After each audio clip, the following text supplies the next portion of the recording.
tardes a todas y a todos. Es un placer volvernos a encontrar para llevar adelante la cuarta instancia de este ciclo que hemos denominado El lugar del cuerpo en las instituciones educativas. Ciclo que ha sido organizado y coordinado por la dirección del Departamento Integral del Estudiante, la Coordinación de Artes Escénicas y Audiovisuales de la Dirección General de Educación Secundaria y la Inspección de Filosofía.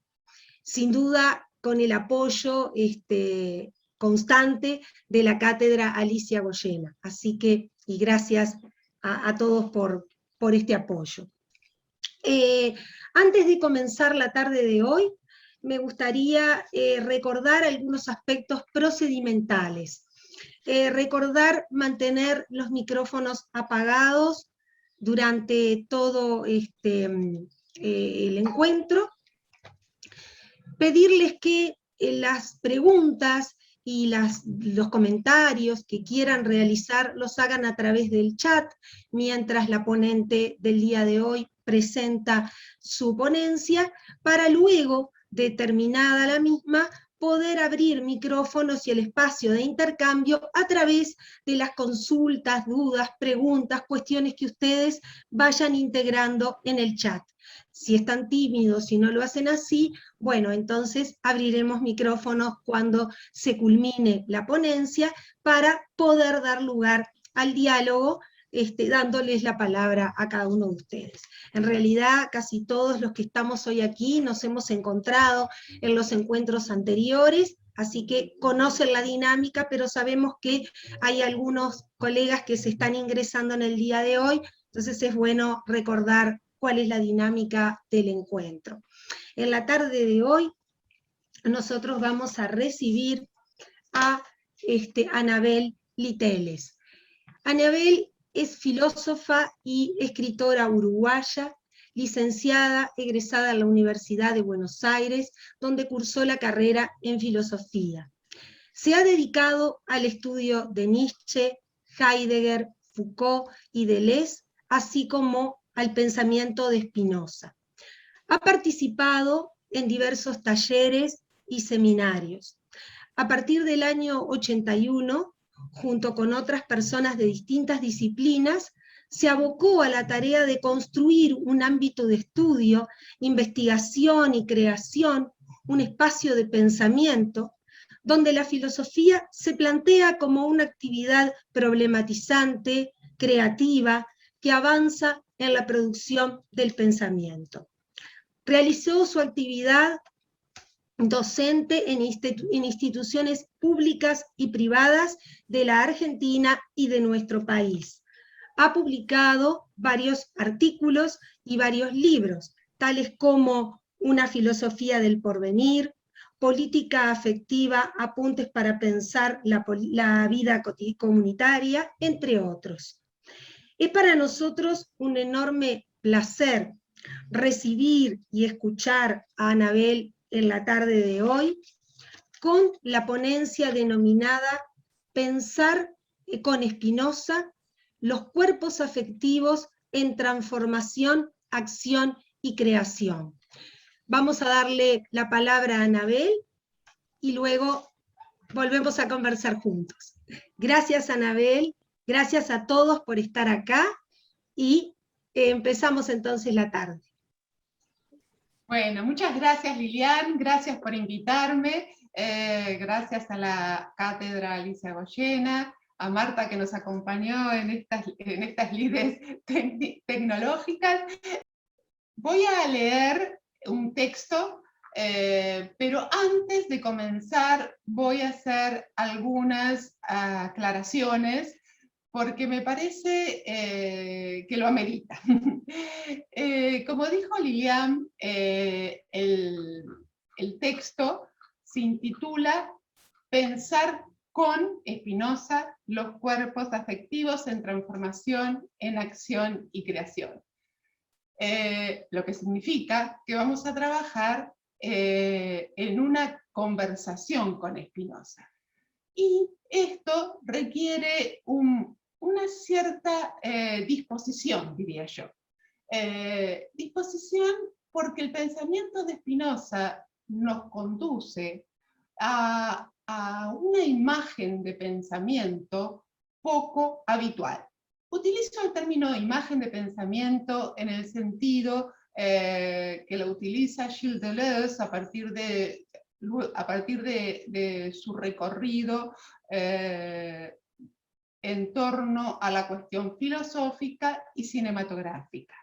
Deleuze retoma la expresión imagen de pensamiento, que es una expresión que pertenece a la memoria del pensamiento occidental, pero la vuelve a pensar en relación al cine y en relación a la filosofía, y le da una cierta envergadura contemporánea. Lo que significa que utilizamos el término imagen de pensamiento. Utilizamos el término imagen de pensamiento para poder entender, comprender de alguna manera que Spinoza nos presenta una imagen de pensamiento múltiple poco habitual. Se desplaza de las imágenes de pensamiento hegemónicas y nos presenta una imagen de pensamiento poco habitual. Por ello es necesario disponernos a pensar, a conversar con Spinoza, y disponernos en el sentido de esa frase esa pregunta, mejor dicho, tan conocida de Michel Foucault, cómo y hasta dónde es posible pensar distinto. Entonces, esta es la invitación a pensar con Spinoza, a conversar con Spinoza, en el sentido Foucaultiano de cómo y hasta dónde es posible pensar distinto. Una cuestión que me gustaría decirles también es que el pensamiento de Spinoza en estos tiempos está teniendo cada vez más expansión, más ramificaciones. Se lee Spinoza en distintos ámbitos, no solo en el campo de la filosofía, sino también en el campo de las artes, de la psicología, de la sociología, de la política, en distintos ámbitos. También a nivel de la neurociencia, de disciplinas científicas. En este momento estamos presenciando una expansión, una ramificación del pensamiento de Spinoza, la cual es interesante tener presente, ¿no? Porque allí surge la pregunta de ¿por qué está ocurriendo esto? ¿Por qué hoy se vuelve necesario Spinoza? Bueno, yo voy a leer el texto, voy a ir haciendo algunas aclaraciones para hacerlo un poquito más ameno, y luego, en el momento del diálogo, vamos a poder incrementar esta actitud problematizante, esta actitud filosófica en algún sentido, de cómo y hasta dónde es posible pensar distinto. Bueno,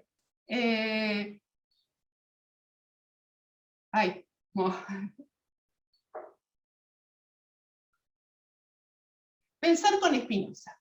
En nuestros días experimentamos la necesidad de Spinoza. La riqueza de su pensamiento excede una perspectiva exclusivamente teórica, discursiva. Su filosofía se experimenta en la vida material, en los cuerpos, en la afectividad y en los procesos cognitivos.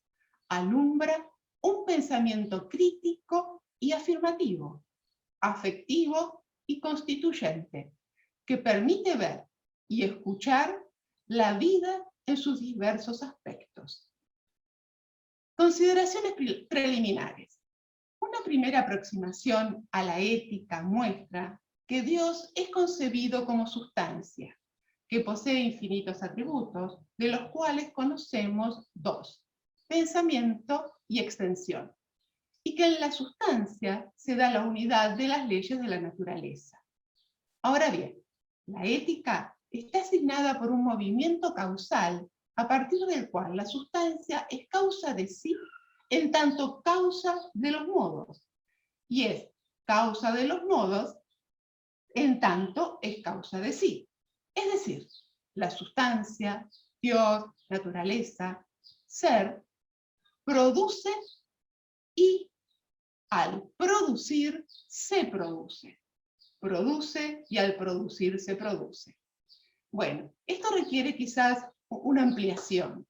En primer lugar, tener presente que cuando decimos Dios en el campo del pensamiento espinociano, no nos referimos al Dios de las religiones institucionalizadas, sino que nos referimos a un Dios guión naturaleza.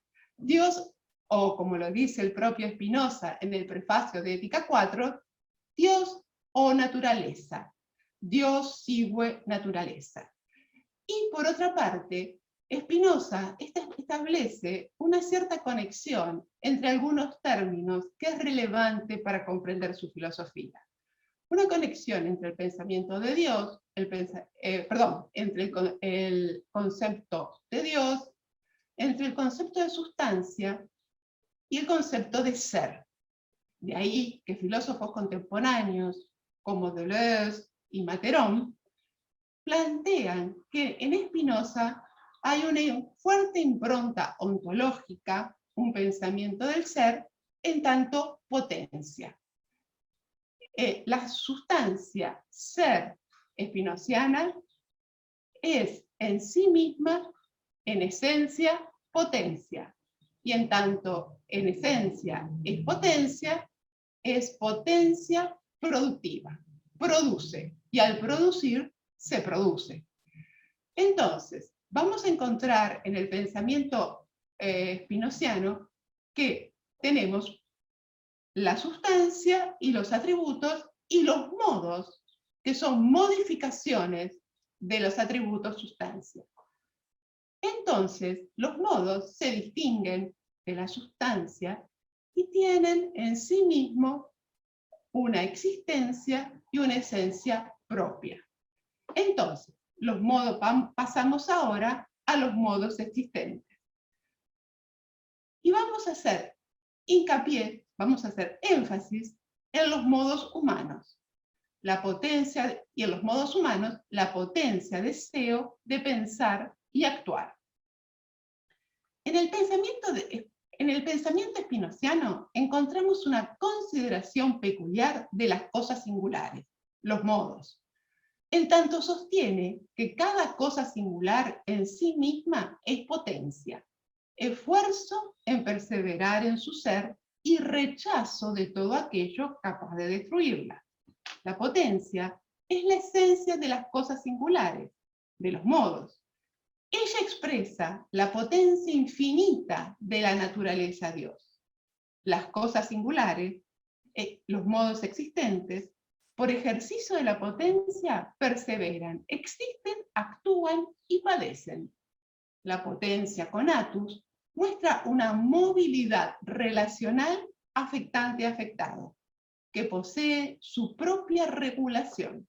La potencia varía, aumenta o disminuye, según las afecciones que la determinan, sean estas producidas por las cosas exteriores, afecciones pasivas, sea por afecciones de su propia potencia, afecciones activas.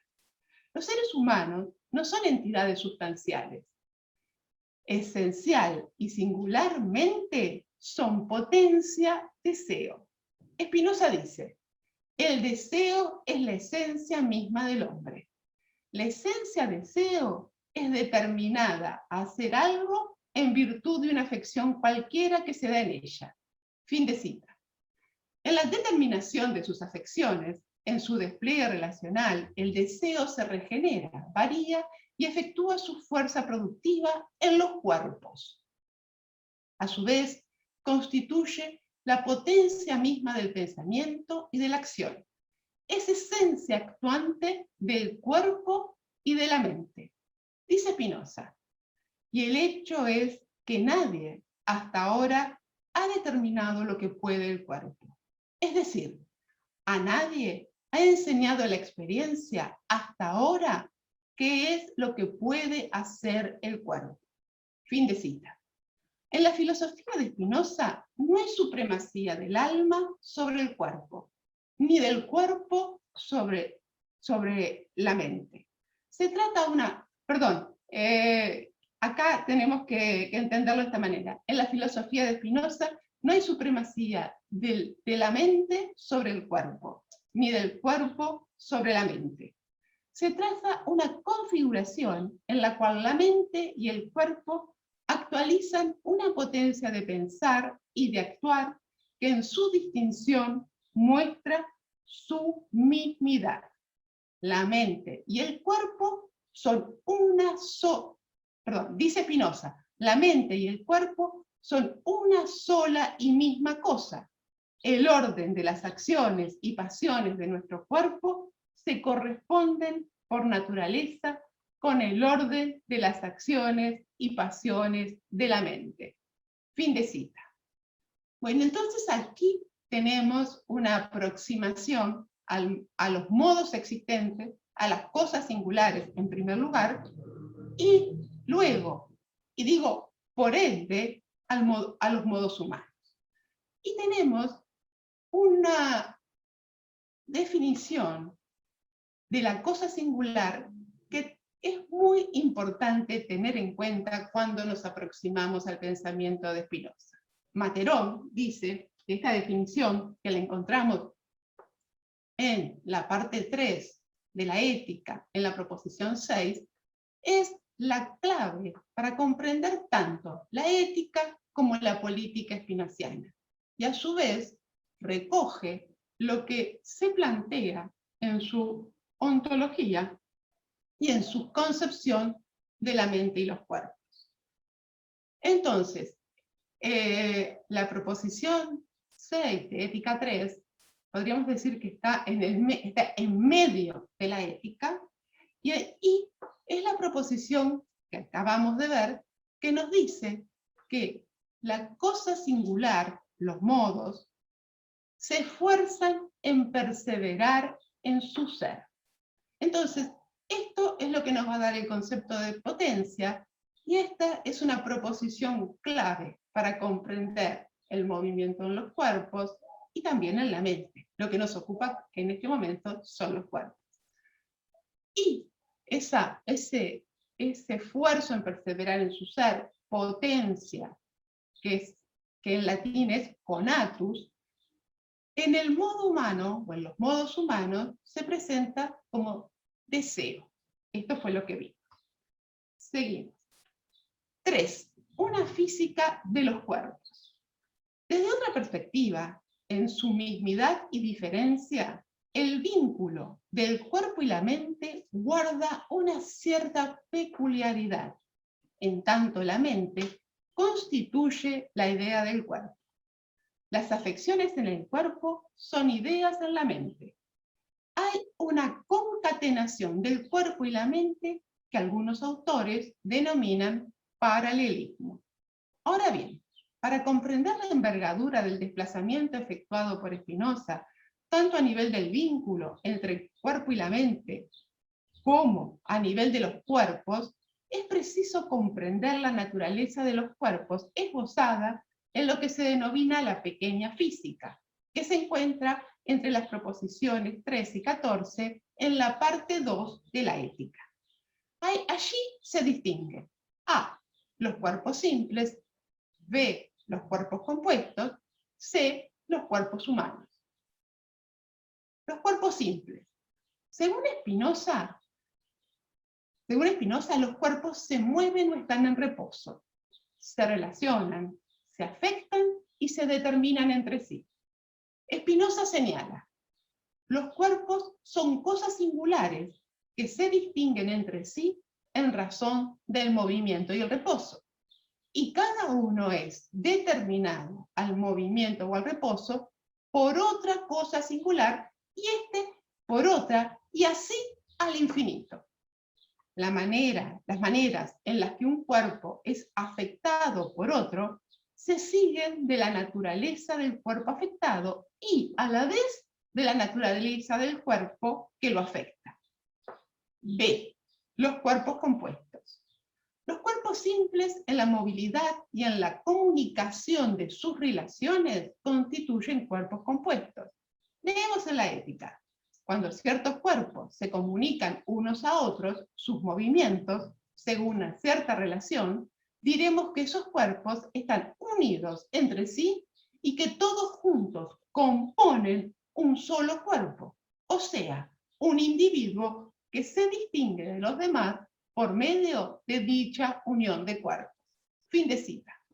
En ese sentido, la forma de un individuo, de un cuerpo compuesto, consiste en una unión de cuerpos y se mantiene aunque se dé un continuo cambio de cuerpos. Los cuerpos compuestos conservan su forma en tanto se mantengan las relaciones características y los movimientos se sigan comunicando de unos a otros. Lo mismo ocurre con los cuerpos compuestos de cuerpos compuestos, y así hasta el infinito. Dice Spinoza, consideremos que toda la naturaleza es un solo individuo cuyas partes, esto es, todos los cuerpos, varían de infinitas maneras sin cambio alguno, del individuo total. C. El cuerpo humano. Spinoza considera que el cuerpo humano se compone de muchísimos individuos de diversa naturaleza, cada uno de los cuales es muy compuesto. Estos cuerpos compuestos son afectados por cuerpos exteriores que dejan vestigios en los cuerpos en que se imprimen. El cuerpo humano necesita, para conservarse, de muchísimos otros cuerpos, y estos lo regeneran continuamente. En síntesis, la física de los cuerpos spinociana muestra cuerpos simples en composición, cuerpos relacionales y en relación, que comunican entre sí sus movimientos. En el mismo movimiento relacional y comunicante, los cuerpos guardan criterios de conservación. También las relaciones de los cuerpos entre sí dejan marcas, vestigios, lo que supone una determinación recíproca constante. Por su parte, la forma de los cuerpos es efecto de la misma dinámica relacional y comunicante de los compuestos, de la concurrencia de cuerpos en movilidad relacional. Las relaciones propias entre cuerpos poseen una dinámica característica. Lo mismo ocurre con las relaciones afectivas, que en su poder de afectar y ser afectado determinan la variabilidad de la potencia que se expresa en afectos de alegría y de tristeza. Ambas, en su distinción, se dan a la vez.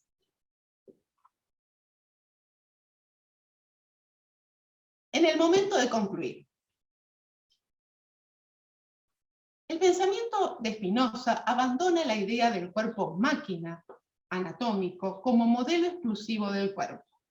Efectúa un desplazamiento en el pensamiento que ofrece condiciones para pensar los cuerpos en diversas situaciones espacio-temporales. Por ello, se abre en relación con las prácticas educativas una perspectiva corporal y afectiva, que apuesta por las transformaciones, por la creación y la acción en la senda de propiciar procesos de subjetivación que valoren el cuidado de sí y el cuidado de los demás. A partir de aquí, señalaremos brevemente algunos despliegues en relación con los modos humanos que contribuyan a seguir pensando, realizar nuevos recorridos en las cuestiones que nos ocupan.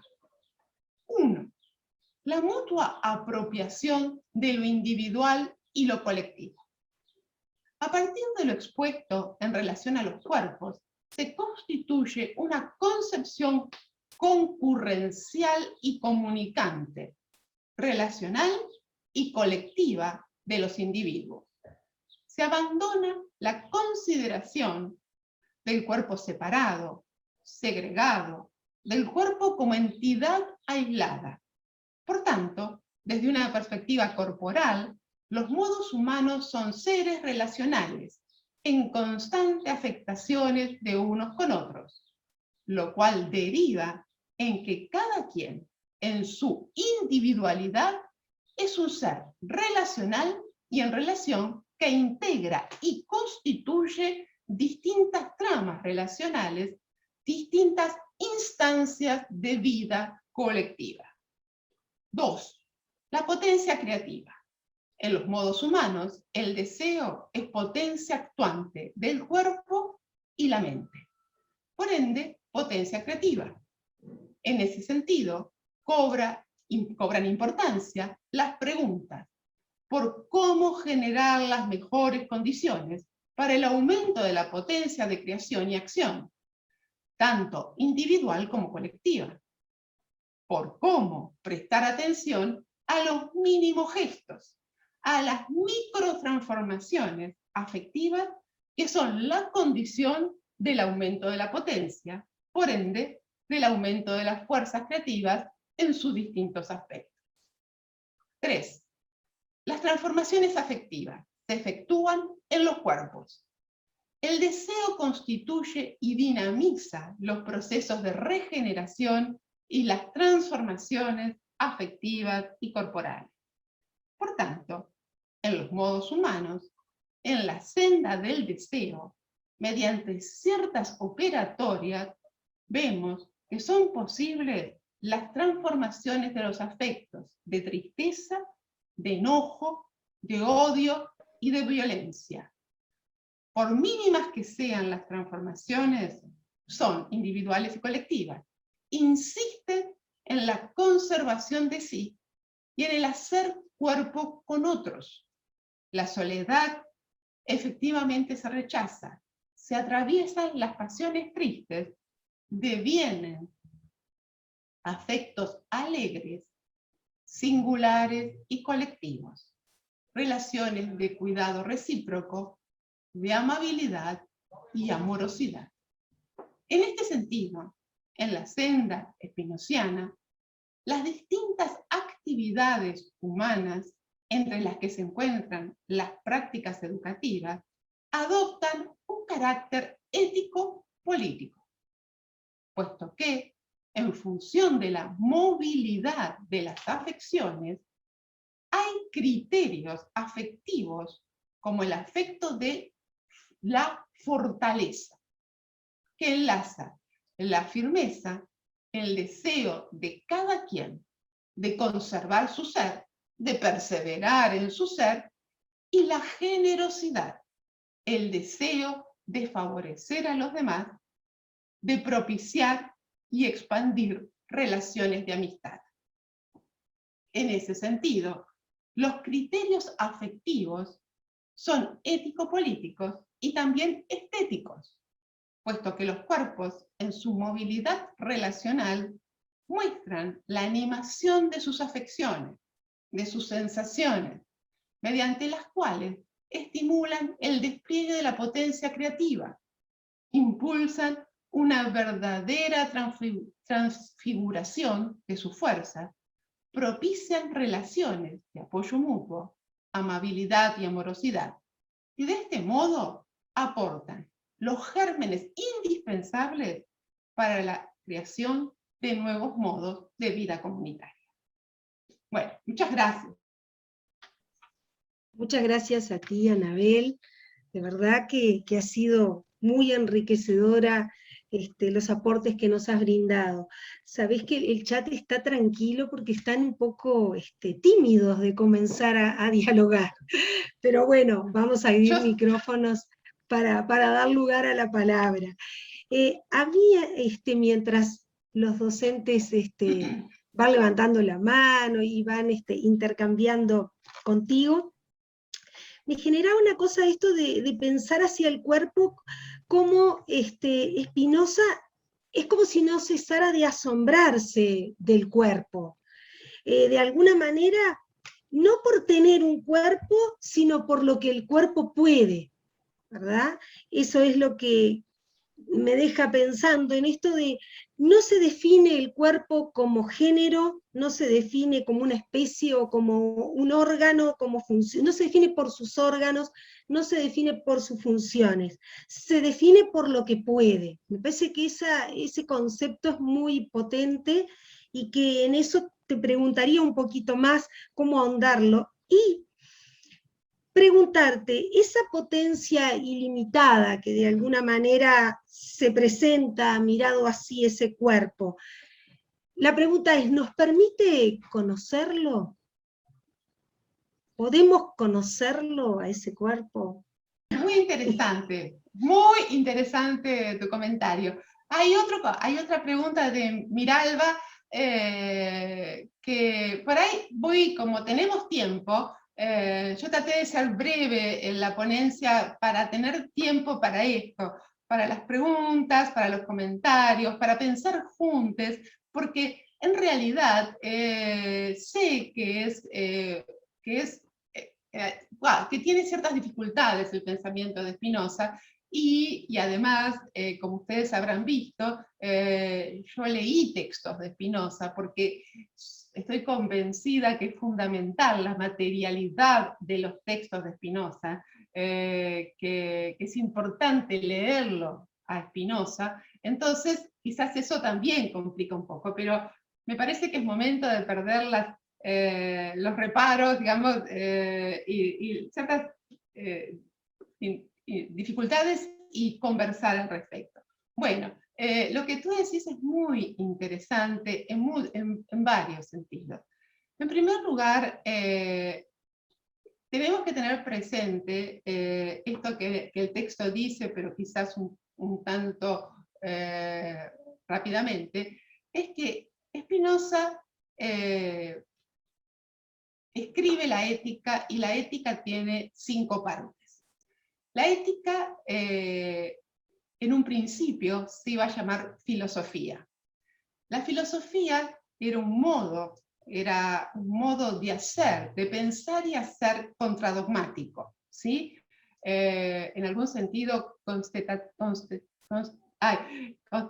constatatario y creativo. Entonces, me parece que hay que tener presente que Spinoza en su escritura sabe que está escribiendo, digamos, que está poniendo en palabras un pensamiento que presenta ciertas dificultades para su época, y como nosotros estamos viendo también para la nuestra. En ese sentido, la ética posee 5 partes.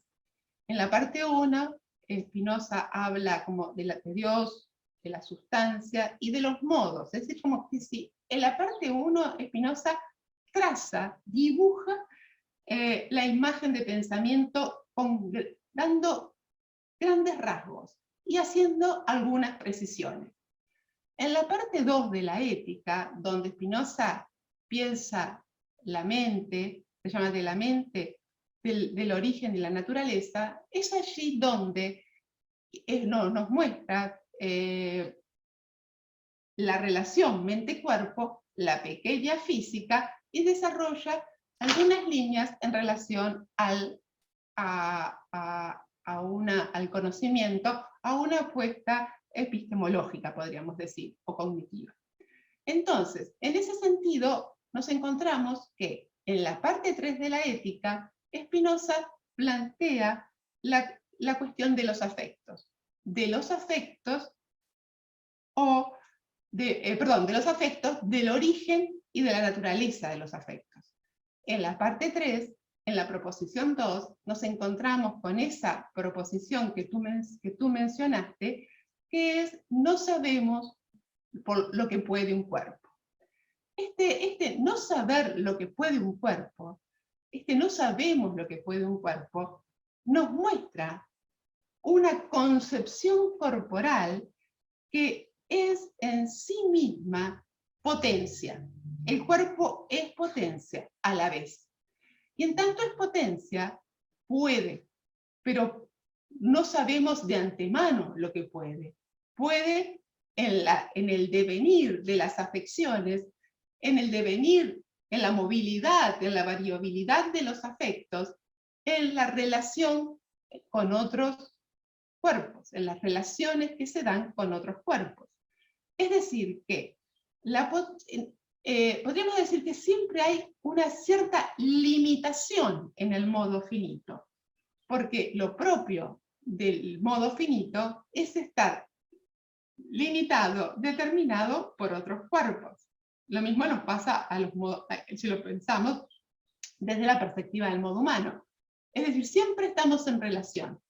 Y las relaciones implican cierta limitación, ¿sí? Porque hay un juego constante de poder de afectar y de ser afectado. En ese sentido, es donde se elabora la posibilidad de un cierto conocimiento de los cuerpos, de las relaciones, de la comunicación, fíjense que es muy interesante, de la comunicación entre sus elementos y de una concepción del cuerpo en tanto individualidad, no en el sentido habitual del concepto de individuo, sino de un individuo que se da por efecto, por producción, producido por varios cuerpos. Un individuo que son cuerpos compuestos en constante movilidad y en constante movilidad propia y en relación con otros cuerpos. Como si fueran, este es como un contexto relacional. Y la movilidad y la relacionalidad no necesariamente es espacial. Nosotros estamos habituados a pensar cuerpo y ¿qué pensamos? Lugar, espacio y pensamos movimiento en el espacio. No. No es que no lo haya, sí lo hay, pero no es la nota característica que viene esto de la física aristotélica, de la física cartesiana, y que Spinoza lo coloca en otra dimensión. Quizás más cerca de nosotros, más próximo a nuestros devenires científicos. Entonces, la movilidad, nosotros podemos estar sentados, estamos en una intensa movilidad, ¿sí? Porque la movilidad no es solamente traslación en el espacio. Entonces, el conocimiento del cuerpo. El conocimiento del cuerpo es conocimiento de las afecciones del cuerpo que van a ser ideas en la mente.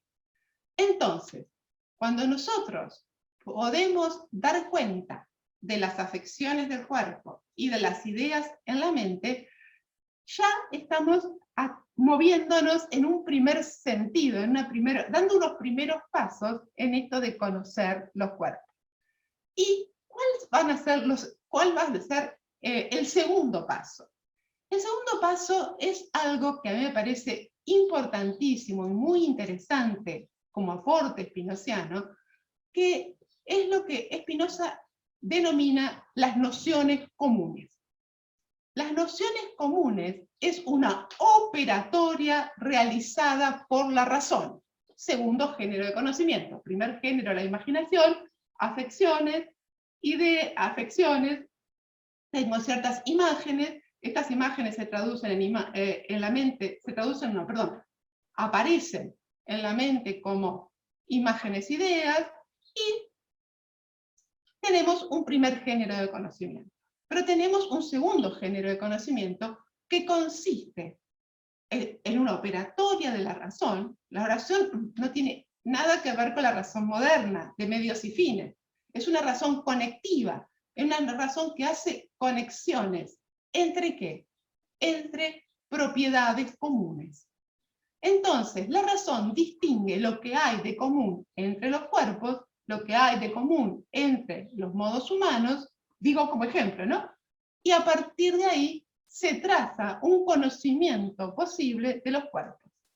Entonces, las nociones comunes, mediante el ejercicio de la razón, en la operatoria de la razón, en esta determinación de las nociones comunes, ¿qué sucede? Algo que es muy interesante, porque por un lado hace común, hace colectivo, pero por otro lado, en tanto se puede discriminar ciertas propiedades, hace singularidad, hace individualidad. Entonces, la operatoria de la razón, como el movimiento mismo de la filosofía de Spinoza en sus distintos aspectos, nos va a mostrar siempre una interrelación entre lo singular y lo común. Es decir, que conocemos los cuerpos no a partir de una generalidad, ¿sí?, que me va a decir, sino a partir de un gesto de lo común que sí, que muestra a la vez lo singular. Común y singular van a la vez. Los cuerpos en Spinoza, a diferencia de Descartes y de la tradición, no implican en absoluto una comprensión general, sino que implican una comprensión singular y común a la vez. Hay siempre una individualidad de los cuerpos y en el movimiento del conocimiento un común de los cuerpos. Pero el común de los cuerpos ya está dado, aún en la imaginación, está dado en las composiciones de cuerpos que se van dando cuerpos de cuerpo hasta el infinito. ¿Sí? Hasta el infinito. El infinito no es un infinito ilimitado, sino es un infinito que constituye un individuo, que es el universo, que es la naturaleza en su conjunto. Excelente. Por ahí excelente vamos. tu respuesta. Excelente tu respuesta. Muchas gracias.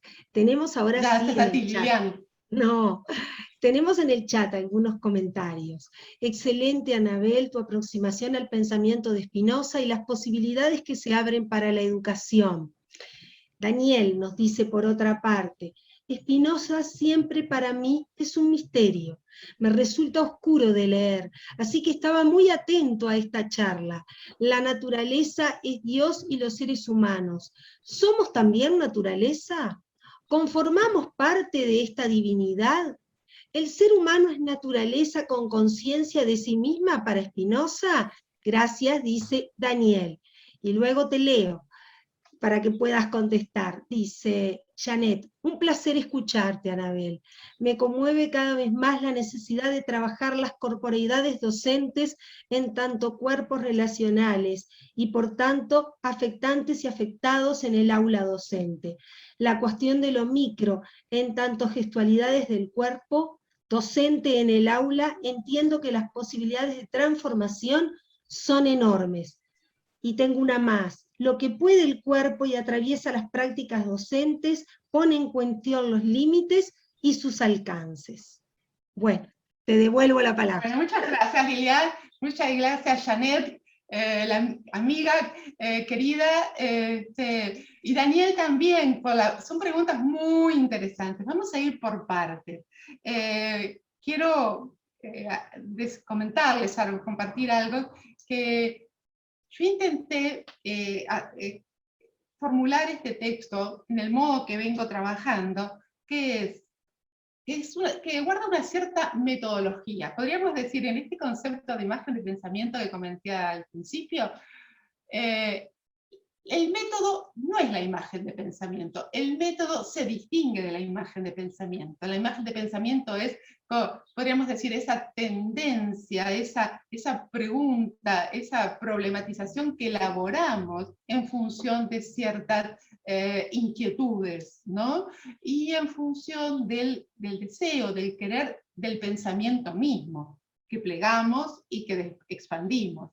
En ese sentido, por eso corresponde aquí también mencionar el decir de Spinoza en Ética 3, proposición 9, Collio, que dice algo así como: no tendemos hacia algo porque lo consideremos bueno, sino lo consideramos bueno porque tendemos hacia ello.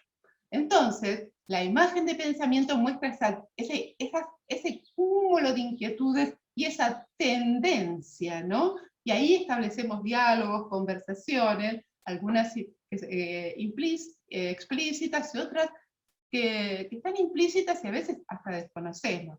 Las imágenes de pensamiento se ponen en relación unas con otras, algunas son relaciones de composición y otras de tensión o de rechazo, ¿no? Esto lo vivimos a diario. Entonces, decía esto de la metodología, y la metodología, el método forma parte de la imagen de pensamiento y se distingue de ella. Cuento esto porque, en relación a la pregunta de Janet, porque hay una cierta inquietud, una cierta problematización de los cuerpos en relación a las prácticas educativas, ¿no? Las jornadas es al lugar de los cuerpos en las instituciones educativas, ¿no?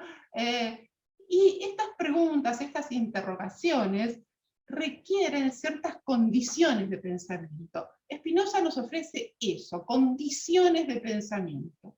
Y esas condiciones dan la posibilidad de ciertos despliegues.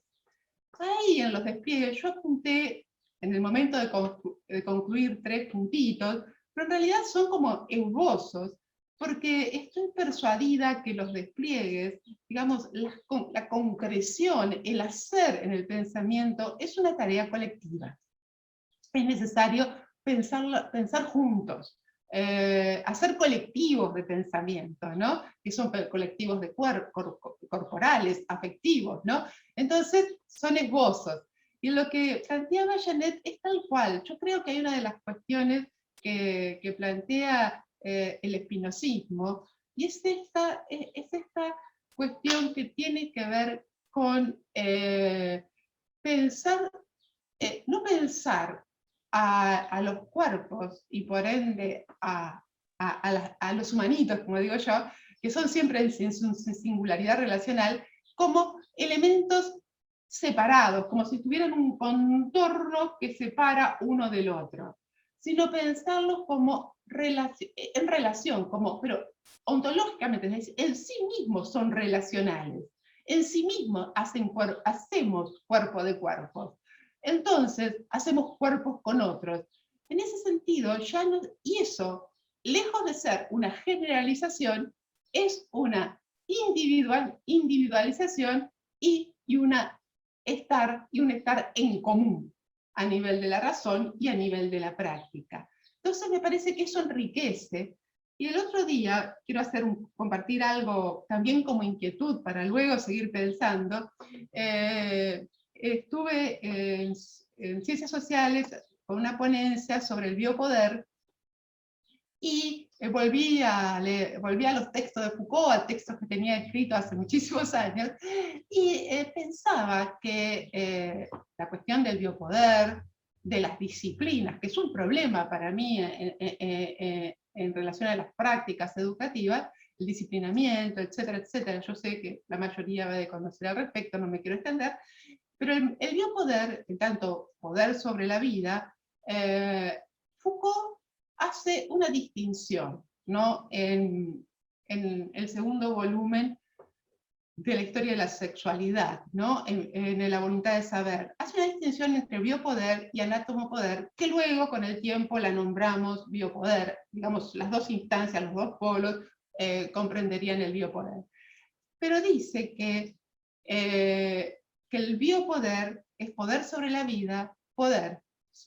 Y ese poder sobre la vida tiene como objeto el cuerpo máquina, tiene como objeto el cuerpo población. ¿Qué quiero decir con esto? Siguiendo a Janet, que realmente creo que hay que seguir estudiando, hay que seguir investigando, no lo planteo como una verdad ni con nada de eso, sino como pistas para pensar juntos. Esto es para seguir pensando. Que creo que lo que Spinoza nos propone es como un desplazamiento de los cuerpos que conectan con el disciplinamiento, ¿se entiende? Con el acople del disciplinamiento, y nos permite pensar las prácticas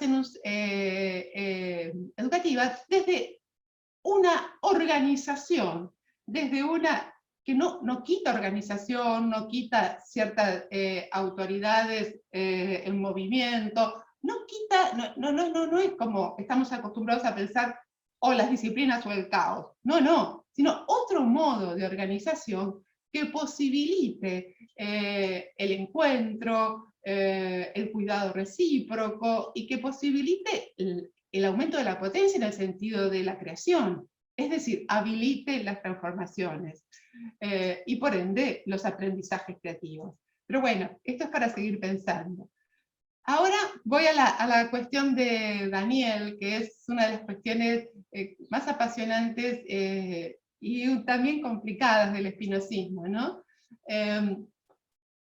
Spinoza, tal como lo plantea Daniel, Spinoza nos dice en la proposición mencionada, en la proposición 6 de Ética 3, en la que plantea, en la que define la cosa singular como perseverar en su ser. Recuerden, cosa singular, modo, que esto va a llevar a pensar el modo humano como potencia, perseverar en su ser, deseo. Allí nos dice que las cosas singulares expresan la potencia de Dios, de Dios. Y luego, en la parte 4 de la ética, y acá pueden hacer algunas puntuaciones, pero no las voy a hacer para no extenderme tanto, pero la parte, digo, a partir de la parte 4 de la ética, a partir de la cuarta parte de la ética, hay como un movimiento importante en el transcurso del texto, ¿no? Se dice que en realidad esa parte la escribió luego de haber escrito el Tratado Teológico Político, que es como una brecha que aparece en el medio de la ética. Interrumpe la ética, escribe el Tratado Teológico Político y continúa con la ética. Entonces, en esa parte cuarta, que según Machery, filósofo francés, dice que se tendría que denominar de la condición humana, pero en realidad se llama de la servidumbre o de la fuerza de los afectos. Otros autores, otros pensadores plantean que en la parte 4 es la parte interrelacional a nivel humano, de las relaciones entre los modos humanos, es la perspectiva ético-política. Para mí, la parte 4 es la perspectiva ético-política. En esa perspectiva ético-política, en la parte 4, y en ese cierto desplazamiento que se produce en la ética, Spinoza nos dice, en la proposición 4, en la demostración, que la potencia de las cosas singulares, la potencia, que es esencia además de las cosas singulares, y por ende de los humanos, es una parte de la potencia infinita del Dios naturaleza. Ahí se da cabalmente esta relación Dios-naturaleza, que para mí es fundamental en el pensamiento de Spinoza, porque cuando ya está enunciado como Dios-naturaleza, se rompe toda posibilidad se disuelve toda posibilidad de trascendencia de esta imagen de Dios trascendente, y aparece en toda su envergadura esta naturaleza que es causa inmanente, que es inmanencia, porque pone en plano y produce, y al producir se produce. En ese sentido, los seres humanos son una parte actual de la potencia infinita de la naturaleza. Es decir, Spinoza es un pensador que estaba muy preocupado por la ética y por la política, ¿sí? En relación con su tiempo. El pensamiento de Spinoza es un pensamiento en situación, y siempre lo pintan como aquel que estaba ya retirado. Podríamos decir que casi es un activista, está imbrincado con su época. En ese sentido, Spinoza hace énfasis en la cuestión de los modos humanos. Quiere decir esto, piensa constantemente en términos de cosas singulares. El conatus, el esfuerzo en perseverar en ser, corresponde a las cosas singulares, a las plantas y a las vacas, a los humanos también. Pero enfatiza en la cuestión humana porque está pensando una ética y una política. Y en tanto piensa una ética y una política, le importa distinguir el modo humano existente. Entonces, el modo humano existente es una parte actual de la potencia infinita de la naturaleza, y a la vez posee una esencia y una existencia propia, singular. Es decir, esto es medio complicado, porque es parte de la potencia, pero en tanto parte esa potencia es singular. De nuevo, es parte de la potencia, y en tanto parte de la potencia es común a la naturaleza y a la relación con los demás, y se singulariza. Es potencia singular de cada elemento. Entonces, esto brinda al pensamiento, digamos, aporta al pensamiento contemporáneo de una concepción de lo humano en abierto, ¿sí? En abierto y en relación con la naturaleza, con el universo, pero a su vez en una, voy a usar una palabra que me sale ahora, una focalización de su vida singular con otros, y de cómo generar las mejores condiciones para la vida en común. No sé si soy clara, ustedes me dicen y lo vamos viendo. Perfecto, perfecto. Muy clara. Tenemos otra consulta, Aide. En ese cuerpo singular y común de la imaginación, ay, se me fue. Se me corrió, espera un poquito, que lo perdí acá. De la imaginación y la operatoria, de la razón, ¿cómo lo relaciona Spinoza con la historia personal de cada individuo? Pregunta Aide.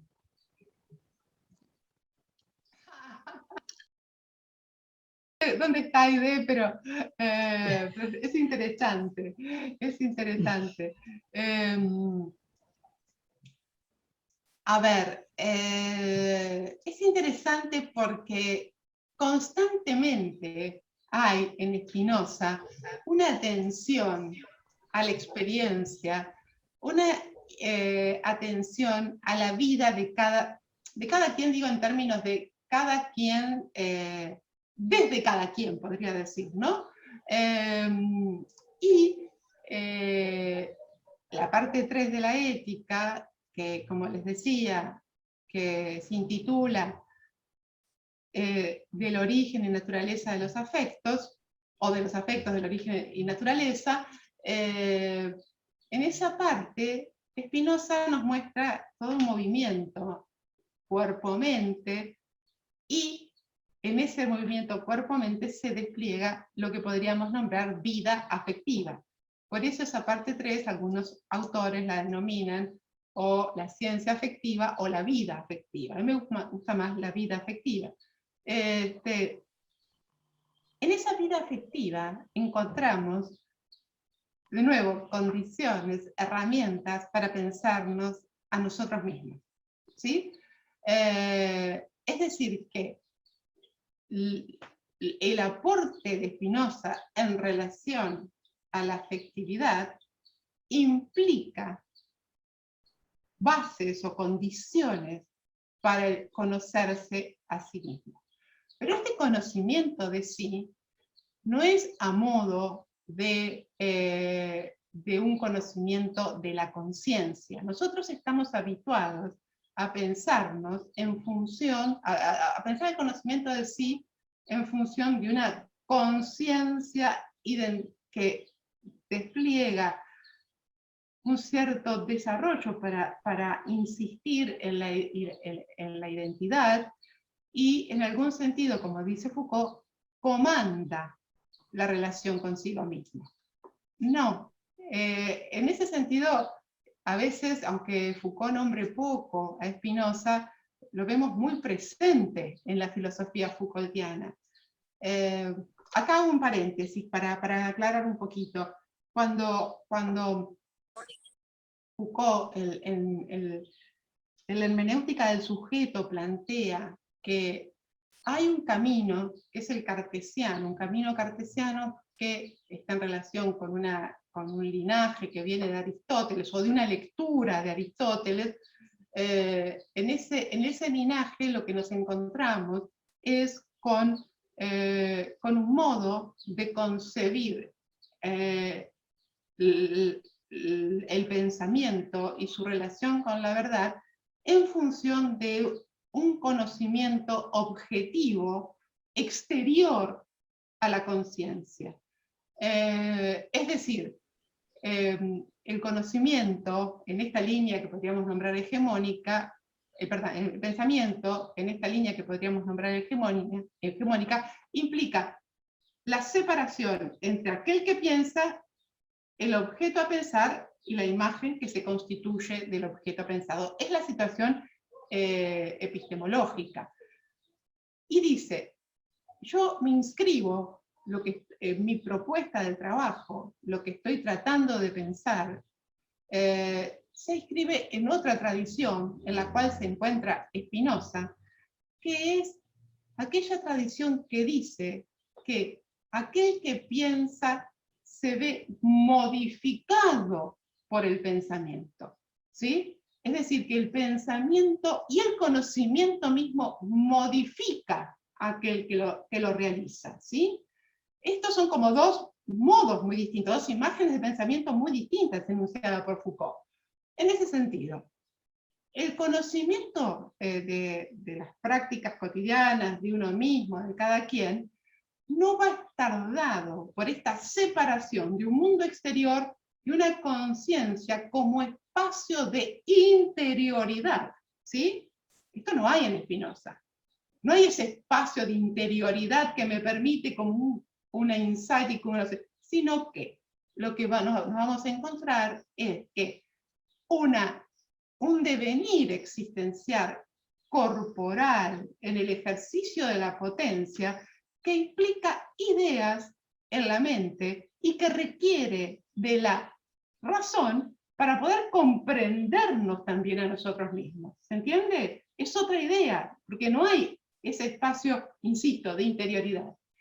Cuando estamos en la parte 4 de la ética, que yo les comentaba, la parte ético-política, en la proposición 18, Spinoza nos dice que, bueno, en esa transformación de una vida pasional por determinaciones exteriores a una vida activa, una de las primeras prescripciones de la razón para hacer esa transformación es el amor a sí mismo. Es decir, que amarse a sí mismo constituye una afirmación de la potencia que a su vez implica, en un segundo movimiento, bueno, a la vez podríamos decirlo en una lectura contemporánea, a la vez el amor a los demás, la relación con los demás. Nada es mejor para un humano que otro humano, va a decir Spinoza. Muy diferente a Hobbes, el hombre no es lobo del hombre, sino todo lo contrario. Lo más rico para el conocimiento es la relación con los otros. Hacer cuerpo, porque lo dice tal cual en esa proposición, generar un tercer cuerpo, hacer cuerpo de cuerpo con otros, hacer cuerpo con otros, que sean resonantes, obviamente. En ese sentido, el conocimiento de sí implicaría la relación de las afecciones del cuerpo como cuestión fundamental en relación con las ideas en la mente, la operatoria de la razón y amarse a sí mismo en la afirmación de la relación con otros. En realidad estamos muy cerca de cuando Foucault habla del cuidado de sí y tal. También, ¿qué nos dice Foucault? Digo para tomar un pensamiento contemporáneo y no irnos al siglo XVII. Y Foucault nos dice que se trata de intensificar la relación de sí consigo, relación corporal, relación a nivel de la mente, y la relación con los demás. Digo, estamos en esa perspectiva, ¿sí? ¿Se entiende? No sé, ustedes me dicen. Sí, sí. Muchas gracias, Anabel. Debido al tiempo que tenemos, voy a ser como los periodistas, que viste que hablan mucho y después cuando le dan la palabra al otro, casi no puede contestar. ¿Por qué te digo esto? Porque hay dos preguntas más en el chat que me gustaría leerte para con estas dos poder ir redondeando el encuentro de hoy, ¿sí? Dice claro, María. Porque te interrumpo, Lilian, porque ¿sí? Te estoy sirviendo de las preguntas para ir aclarando algunas cuestiones que no quedan claras. Exactamente, y exactamente. Yo creo que ha sido muy rico desde este lugar poder, este intercambio es lo que nos permite abordar otros aspectos, ¿verdad? Que inicialmente no Exacto, se podían tratar. Impecable. claro. Dice, muchas gracias por tus palabras. Me traen a la memoria un texto de Florencia Tola, Yo no estoy solo en mi cuerpo, con un cuerpo múltiple de fronteras borrosas y poroso. Ante esto mi pregunta es, si el cuerpo no es un territorio individual desde donde posicionarse políticamente, ¿cómo se logra o si es posible el acuerdo con otros para la ética y la política? Esa es la pregunta de María. Y Mariana, el deseo y la potencia, ¿el cuerpo se puede y se vuelve disponible para el deseo? Ajá, bueno, perfecto. Florencia Tola, muy interesante. Y hay que tener presente que Florencia Tola trabajó con los pueblos originarios, ¿no es cierto?, de Formosa. Entonces tiene un vínculo muy estrecho con el pensamiento, muy estrecho, con el pensamiento de los pueblos originarios, ¿no?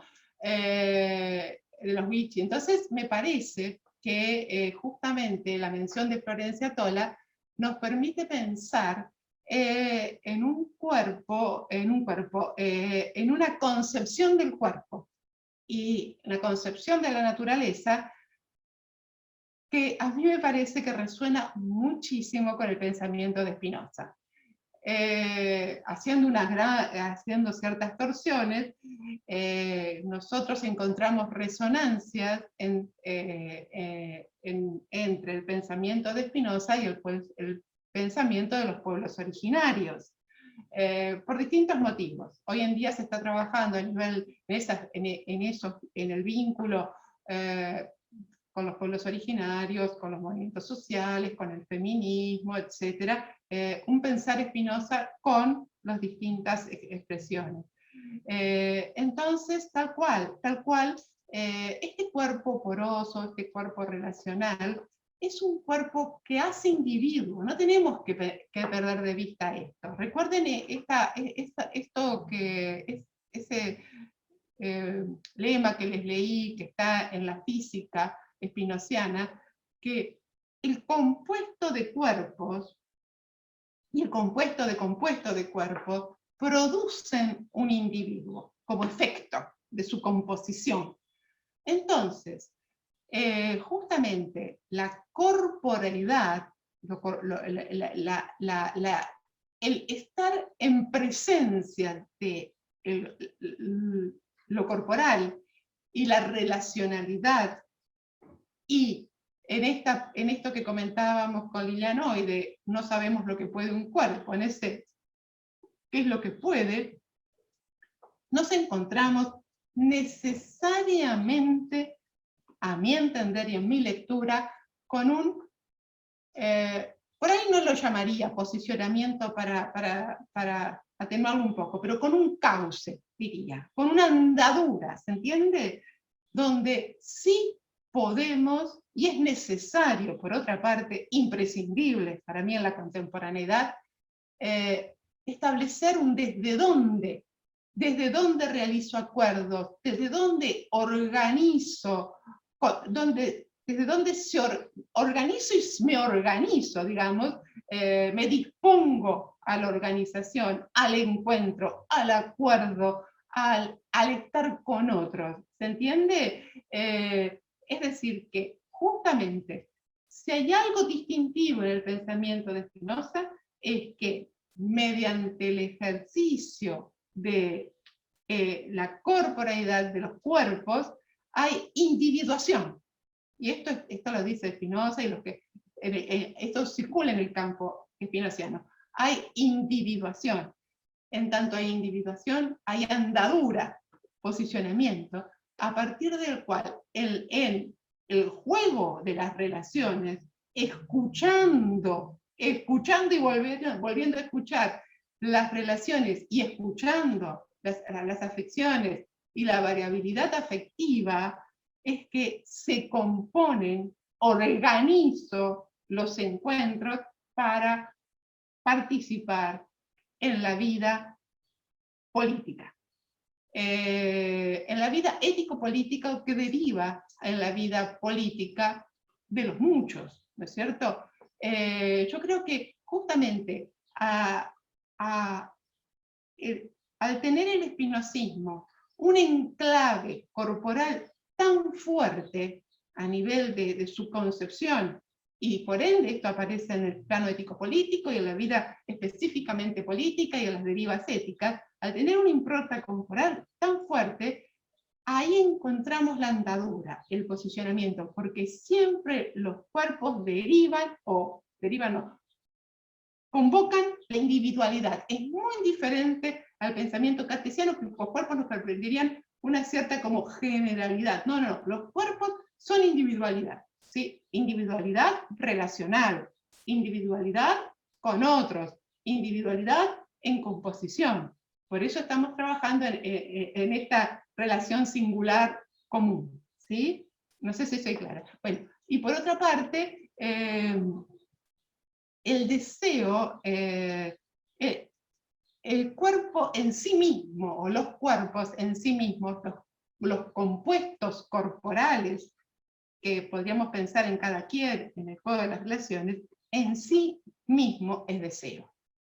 Porque el deseo es la esencia actuante del cuerpo y de la mente, ¿eh? Pero es esencia actuante, es esencia en acto, es esencia en su despliegue que envuelve las afecciones que determinan a la acción, determinan los procesos creativos, determinan los múltiples modos relacionales con otros, la eroticidad, la amorosidad, lo que fuere, porque es el deseo, es la esencia, podríamos decir, del cuerpo y de la mente. Por ende, es esencia del modo humano.